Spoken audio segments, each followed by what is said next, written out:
দর্শক, একটি breaking news দেওয়ার জন্য আসলাম। সেটা হচ্ছে যে সেনাপ্রধান জেনারেল ওয়াকারুজ্জামান তিনি বঙ্গভবনে রাষ্ট্রপতি চুপ্পুর সঙ্গে একটি বৈঠকে বসেছেন এবং গতকালকে বেলা 11টার দিকে সেনাপ্রধান প্রধান বিচারপতির যে গুলশানের বাসভবন সেখানে আপনারা জানেন যে বেলা 11টায় মিলিত হয়েছিলেন এবং সেখানে প্রায় ঘণ্টাব্যাপী বৈঠক করেছেন এবং অনেক জল্পনা কল্পনা, সেনা শাসনের একটা গুঞ্জন ছড়িয়ে পড়েছে এবং একই সঙ্গে আবার তার principal staff officer lieutenant general Kamrul Hasan দেখা করেছেন ডক্টর ইউনূসের সঙ্গে। তো এটা কি কাকতালীয় নাকি পরিকল্পিত, এরকম অনেক ঘটনা। পরে আমরা যা ব্যাখ্যা পেলাম যে সোর্সের মাধ্যমে, সেটা হচ্ছে যে মানবাধিকার কমিশন জাতিসংঘের তারা যেই ৭২ জন সেনা অফিসারকে দায়ী করেছে গণহত্যা গুম খুনের জন্য এবং তাদের বিচার প্রক্রিয়া নিয়ে এইসব বিষয় নিয়ে কথা বলতেই আসলে সেনাপ্রধান গিয়েছেন প্রধান বিচারপতির সঙ্গে দেখা করতে। তবে আমরা ধারণা করি যে এর ভিতরে তত্ত্বাবধায়ক সরকারের রূপরেখা বা তত্ত্বাবধায়ক সরকার কীভাবে গঠিত হতে পারে এবং তত্ত্বাবধায়ক সরকারের প্রধানের যোগ্যতা কী হবে, এসব বিভিন্ন বিষয় হয়তো তিনি প্রধান বিচারপতির সঙ্গে আলাপ আলোচনা করতে পারেন। এখন প্রশ্ন করতে পারেন যে এগুলো করার ইখতিয়ার আছে কিনা। এখন আইনত তো থাকা উচিত না, বাট বর্তমানে যেহেতু স্পেশাল পরিস্থিতি এই কারণে হয়তো বা করেছেন। আপনারা জানেন যে 3 দিন কোনো সরকার ছিল না। হাসিনা 5 তারিখে পালাইছে, 5, 6, 7 3 দিন কিন্তু এই সেনাপ্রধানই দেশ পরিচালনা করেছেন এবং তিনিই কিন্তু উপরের লেভেলের সব নির্দেশগুলো তার কাছ থেকে এসেছে। সুতরাং তার একটা গ্রহণযোগ্যতা আছে এবং আপনারা জানেন যে এটা তো আর কোনো গোপন বিষয় না যে সেনাবাহিনীর উপর সরকারের কোনো কন্ট্রোল নাই। এখন সে একই প্রশ্ন, তিনি রাষ্ট্রপতি চুপ্পুর কাছে কেন গিয়েছেন? অনেকেই বলেন যে সেনাপ্রধান জরুরি অবস্থা ঘোষণার পায়তারা করতেছেন। জরুরি অবস্থা ঘোষণার পায়তারা করতেছেন এই কারণে তিনি গতকালকে প্রধান বিচারপতির কাছে মতামত নিতে গিয়েছিলেন এবং তারপর আজকে রাষ্ট্রপতি চুপ্পুর কাছে গিয়েছেন। কারণ সেনাপ্রধান ওয়াকার জরুরি অবস্থা ঘোষণা করতে চান এবং জরুরি অবস্থা ঘোষণা করে এই সরকারকে ব্যর্থতার দায়ভার নিয়ে পদত্যাগ করার জন্য চাপ সৃষ্টি করবেন। এই কারণে আজকে রাষ্ট্রপতি চুপ্পুর সঙ্গে পরামর্শ করতে গিয়েছেন। কিন্তু আমি এটাকে মোটেই সত্য মনে করি না। আমি জানি না সেনাপ্রধানের সঙ্গে রাষ্ট্রপতির কী কথা হচ্ছে। আমি সেখানে নাই, আমি কোনো সোর্স থেকেও পাইনি।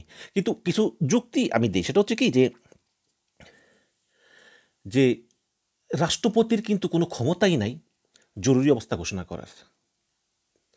রাষ্ট্রপতি যে কোনো কাজ করবে সেটা তার করতে হবে প্রধানমন্ত্রীর প্রধানমন্ত্রীর সুপারিশ ক্রমে বা প্রধানমন্ত্রীর আদেশ ক্রমে। এখন প্রধানমন্ত্রী হিসেবে আছেন প্রধান উপদেষ্টা ডক্টর ইউনূস। সুতরাং ইউনূসের অনুমতি ছাড়া, ইউনূসের নির্দেশ ছাড়া রাষ্ট্রপতির কিছু করার ক্ষমতা নাই, শুধু 2টা বিষয় ছাড়া। কি সেই 2টা বিষয়? একটা হচ্ছে প্রধান বিচারপতি নিয়োগ, আর একটা হচ্ছে প্রধানমন্ত্রী নিয়োগ। প্রধানমন্ত্রী নিয়োগ, এই 2টা ছাড়া রাষ্ট্রপতির কিছু করার ক্ষমতা নাই। রাষ্ট্রপতি জরুরি অবস্থা জারি করার ক্ষমতা রাখেন না, এটাই বাস্তবতা। রাষ্ট্রপতি জরুরি অবস্থা জারি করেন প্রধানমন্ত্রীর পরামর্শক্রমে, আর এখন প্রধানমন্ত্রী হচ্ছে ইউনূস। সুতরাং এই সেনাপ্রধান চুপ্পুর সঙ্গে দেখা করতে যাওয়া নিয়ে বঙ্গভবনে যারা বলতেছেন যে জরুরি অবস্থা ঘোষণা করা হবে, আমি বলতেছি যে আসলে এটা সম্ভব না। তাহলে কেন গিয়েছেন? দেখুন, আমি মনে করি যে এই জেনারেল ওয়াকারুজ্জামান কিন্তু প্রায় বঙ্গভবনে যান।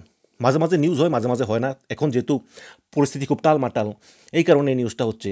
আপনি দেখবেন যে হাসিনা পালিয়ে যাওয়ার পর ডক্টর ইউনূস সরকার আসার পর থেকে কিন্তু এই চুপ্পুকে কেউই পছন্দ করে না, কেউই পছন্দ করে না। না করার কারণও আছে, কারণ তিনি ছিলেন ফ্যাসিবাদের দোসর, স্বৈরাচারের দোসর। এই কারণে আপনি দেখেন যে এর আগে প্রতিবার যখন প্রধানমন্ত্রী বিদেশ যেত, যাওয়ার আগে বা আসার পরে রাষ্ট্রপতির সঙ্গে আলাপ করে রাষ্ট্রপতিকে অবহিত করত যে কি সফরে কি অর্জন হলো কি না হলো। ডক্টর ইউনূস একটা দিনের জন্য বঙ্গভবনে যাননি, কারণ তিনি মনে করেন যে রাষ্ট্রপতির সঙ্গে দেখা করার জন্য সেই উপযুক্ততাই তো এই রাষ্ট্রপতির নাই, সেই তো স্বৈরাচারের দোসর। ভালো কথা, এটা ডক্টর ইউনূসের নিজের ইচ্ছা, হতেই পারে। তার তার তার এই কথা তো আর মিথ্যা না, আসলেই তো চুপ্পু ছিল ফ্যাসিবাদের দোসর। তো এরপর থেকে আমরা দেখলাম যে সরকারের সঙ্গে আসলে রাষ্ট্রপতির যোগাযোগটা আসলে এই সেনাপ্রধানের মাধ্যমেই হয়। সেনাপ্রধান মাঝে মধ্যে গিয়ে তার সঙ্গে কথা বলেন, তাকে সঙ্গ দেন, ঈদের সময় গিয়ে তার সঙ্গে কথা বলেন। আবার দেখলাম বিভিন্ন সময় বঙ্গভবনে যে নামাজ পড়ানো হয় সেখানে সেনাপ্রধান ওয়াকারুজ্জামান ইমামতিও করেন। তো এরকম একটা কথাবার্তা আছে। এখন আমার মনে হয় যে রাষ্ট্রপতিকে যেই ব্রিফ করার একটা নিয়ম আছে সরকারের পক্ষ থেকে, এই কাজটা আসলে আনঅফিসিয়ালি সেনাপ্রধান করতেছেন। সেনাপ্রধান প্রায় সময় গিয়ে চুপ্পুকে বিভিন্ন বিষয় অবহিত করেন। এবং আপনারা জানেন যে এর আগে একটা বিষয় হয়েছিল যে চুপ্পুকে সরিয়ে বিচারপতি প্রধান বিচারপতিকে রাষ্ট্রপতি বানানোর একটা প্রস্তাব সরকার দিয়েছিল।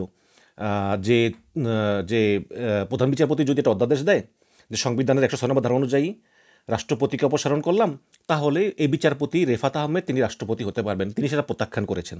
সেটা তো গত বছরের ঘটনা। এবং তারপরে আবার একটা অজুহাত ছিল যে চুপ্পুকে সরিয়ে দিতে হবে বা ওয়াকারকে সরিয়ে দিতে হবে। সরকারের ভিতরে কিন্তু একটা সরকার আছে। আপনারা দেখেন ইউনূস সরকার, তার পিছনে কিন্তু একটা সরকার আছে। তারা কিন্তু কলকাঠি নাড়তেছে। আপনি দেখেন যে যেই এনসিপি একসময় ডক্টর ইউনূসের প্রশংসায় পঞ্চমুখ ছিল, সেই এনসিপি এখন ইউনূসের বিরুদ্ধে। এনসিপির প্রভাবশালী নেত্রী মাহমুদা মিতু, ডক্টর মাহমুদা, তিনি ফেসবুকে গত পরশুদিন ডক্টর ইউনূসকে যে কী ভাষায় গালিগালাজ করেছেন, অবাক কাণ্ড। এখন ওই সরকারের ভিতরে গুপ্ত সরকারটা কিন্তু ডক্টর ইউনূসকে পছন্দ করতেছে না, কারণ ইউনূস নির্বাচন চায়, তাই না? সামনাসামনি কিছু বলে না। এই গুপ্ত সরকারটা, এদের ভিতরে উপদেষ্টারাও জড়িত আছে অনেক। তারা চায় যে কোনো মূল্যেই হোক নির্বাচনটা পিছিয়ে দিতে। এই কারণ তারা ইউনূসের সঙ্গে থাকে এবং রাজনৈতিক দলগুলোর মিটিংয়ের সঙ্গে বামে ডানে থাকে, কিন্তু তারা মনে মনে চায় নির্বাচনটা আরও পিছিয়ে যাক এবং এমন একটা সরকার আসুক যাতে নির্বাচন যেভাবে না হয়ে একটা বিপ্লবী সরকার হয়ে বছর পর বছর দেশ চালায়। এটা তো হতে পারে না। এখন ডক্টর ইউনূস সেনাবাহিনীর প্রধান এবং বিএনপি তারা চায় যে নির্বাচনটা হোক, অন্যদিকে জামাত এনসিপি তারা চায় নির্বাচনটা হোক না। তো দেখা যাক কী হয়। কিন্তু আমি মনে করি যে এই সমস্ত বিভিন্ন বিষয় আসলে অবহিত করার জন্যই সেনাপ্রধান জেনারেল ওয়াকারুজ্জামান তিনি রাষ্ট্রপতি চুপ্পুর সঙ্গে দেখা করেছেন। এবং আপনাদের আবার বলতে চাই যে রাষ্ট্রপতি চুপ্পুর জরুরি অবস্থা জারি করার কোনো ক্ষমতাই নেই। এখন সেনাপ্রধানের চাপে জরুরি অবস্থা ঘোষণা করার মতো ওই রকম মানে সংবিধানের বাইরে বা নিয়মের বাইরে ওই রকম হিম্মত চুপ্পুর নেই। এবং সেনাবাহিনীও কোনো দিন আমার মনে হয় না যে মানে ক্ষমতা নেওয়ার জন্য আগ্রহী হবে। কারণ শুরু থেকে দেখে আসছে যে জেনারেল ওয়াকারুজ্জামানের তিনি বিভিন্নভাবে প্রভাব বিস্তার করতে চান সরকারের ভিতরে, কোনো সন্দেহ নাই। বাট ওই ডাইরেক্টলি ক্ষমতা নেওয়ার মতো ইচ্ছা তার নাই। হয়তো বা পাকিস্তান স্টাইলে হয়তো বা তিনি সেনাপ্রধান থাকবেন বা সরকারের উপর তিনি পরোক্ষভাবে একটা প্রভাব রাখবেন। এবং আবারও বলি যে বঙ্গভবনে রাষ্ট্রপতি চুপ্পুর কাছে সেনাপ্রধান গিয়েছেন, এটা প্রায় তিনি যান এবং রাষ্ট্রপতি চুপ্পুকে দেশের বিভিন্ন পরিস্থিতি অবহিত করতেই আসলে সেখানে সেনাপ্রধান গিয়েছেন। জরুরি অবস্থা ঘোষণার কোনো ক্ষমতাই রাষ্ট্রপতির নাই। জরুরি অবস্থা ঘোষণাটা রাষ্ট্রপতির মুখ দিয়ে বেরোয়, কিন্তু এটা অথরাইজ করেন প্রধান উপদেষ্টা। সুতরাং এই নিয়ে বিভ্রান্ত হবেন না। ভালো থাকবেন। ধন্যবাদ।